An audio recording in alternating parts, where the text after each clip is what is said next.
If you have a Toyota Sienna, this is likely going to be one of your projects down the road. These sliding door handles seem to break off all the time. Now, this is the second one that I've replaced. Well, the original one broke. I bought one that matched the color. That cost me like 20 bucks. Wife broke that within a couple of days. Then I just bought a couple of cheaper ones. They were like 10 bucks each. Got a pack of 2. And this one actually lasted a bit longer, but they break right here. And I don't know, this is becoming a very, you know, a project I'm doing quite often. So I'm gonna try, I think if the one that I'm replacing this with breaks, I think I'm gonna just go ahead and see about ordering or going to the Toyota dealership and getting the OEM and seeing if that works any better. I mean, I can't imagine that the crap that they make these out of is any different than the crap that they make the other ones out of. But anyway, I'm gonna show you how to replace this, and I'm gonna give you some other tips on how to maybe stop yourself from having to replace these that often. The tools you're gonna need for this job are a Phillips screwdriver. I like to have one of these magnets, and you'll see why. A piece of string and some thread locker. And again, thread lockers to lock the threads down. Here's my last handle here. I'm gonna go ahead and we'll put that out there. I'll show you how to put all of this together. So once you pull the door open, you're gonna see this rubber grommet here. You're gonna wanna just take that out. And behind there, you can see the screw for this little, this is, I don't know what you call it, but it's some kind of a part of the handle. Now, I'm gonna warn you, the first time you ever take this out, this screw, it's held in, there's a little catch in there that holds that screw. But you may have a problem lining everything up when you're trying to put all of this back together, and then that catch breaks and the screw falls down into the door. So what I do, and I'm not going to be able to show you, but I'll show you after here, is I unscrew this, as keeping the screwdriver in there, and then I remove this before I pull the screwdriver out. Then what I do is I hold the screw at this end with my fingers, and I stick that magnet in there to pull the screw out, because at this point this screw is just going to keep falling out of there because it's no longer has that catch. It's not even the original screw. That and another screw are down in the door down there. So let me take this apart and I'll pick up from there. So now I have that handle off and this little piece off, and I don't know, sometimes these things seem to fit in there better than others. So now you want to take this piece of string here, and if you can see, I don't know if you can see it in there, but this is the part for the handle here. You want to get this string, it's hard to do this with one hand, but you want to get it around that like that, because when you put this handle in, you're going to pull that back. Now what you want to do is you want to get up in here with WD-40 or silicone and try to loosen the crap that's in there out of there. So the little tip I was going to give you is that you want to try to lube this relatively often.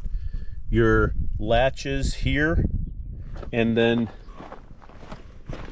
the one on the back of the door here, you want to try to make sure that those, because you can see we live on a dusty road, it gets pretty filthy, and then what happens is that makes the handle hard to pull, and then the handle's hard to pull, and then they break off and all that other stuff. So let me go ahead and put this handle back in, and I will pick it up from there. So I took silicone spray and I sprayed it up under here to try to get that thing to move. Now there's something that I need to mention here. in the door here, behind this here, is a whole big, very complicated assembly for the locking mechanism in this door, and it's got little plastic parts in there. Sometimes when this handle breaks, you're not going to be able to get the door open because it's actually the assembly in there that's broken. So then I think this whole assembly in here is something like $500 or $600 brand new. So you might, you know, want to consider, you know, going to a junkyard. Now these, I should probably blow these out with air, but I'm just gonna spray some silicone in there. Same for this one over here.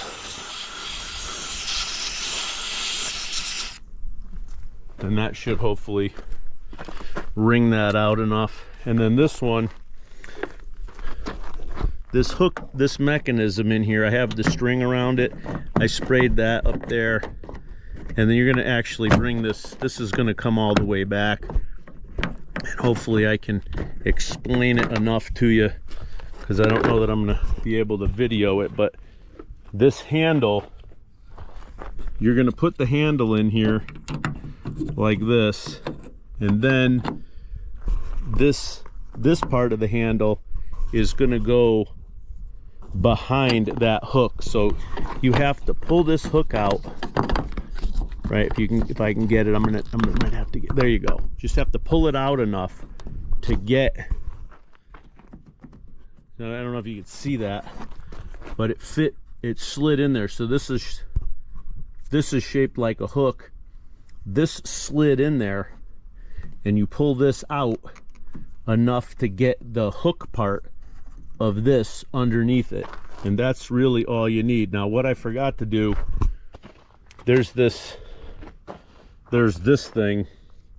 This is I don't know, it's some type of a washer or something that, you know, it's supposed to stay on there, but this thing has been changed. Like I said, this will be the third handle I've put on it, and so this thing is sort of taking a beating. You're going to want to make sure that that's under there before you do what I did. I'm going to go ahead and take it off and get all of this set up, and then we'll put this back. Okay, so now I have my assembly all in place here, and what I'm going to do now, all you do is you just grab one end of this string and you pull it out, and this is all ready to go. So before you want to move this, especially if you have bad weather stripping or whatever I have going on there, you're going to want to put this piece back. So we're going to do this in the reverse order. I'm going to take my magnet, I'm going to put some thread locker on that screw. I'm going to put that screw back through there. I'm going to then try to get it to fit into that little I don't know, whatever that piece is, and then tighten it up. You're going to want the thread locker on here because you don't want that screw to fall back down in there. So I'm going to go ahead and do that, and we'll look at the finished product. Okay, so we're finished. So what you do here is you take your magnet with your screw, you put your thread locker on it, you put your screw through the hole in there, then you take your finger and you hold the screw until you can get your finger to the back of it here, or the screwdriver into the back. So you hold it here, just grip it, pliers or your fingers, take the magnet out, put the screwdriver back in there, hold it, then you put this piece on there and you tighten it down, and then you're good to go. And you can see it's back to working.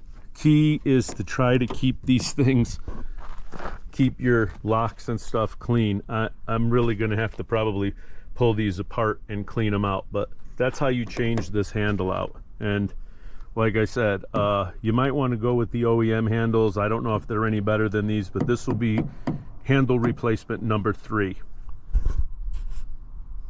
And don't forget to put your rubber grommet back in place. And that's it. It's really pretty straightforward. It's just more of a pain in the ass than anything else to have to keep doing it. So just try to keep your locks clean and hope that your main lock here doesn't break.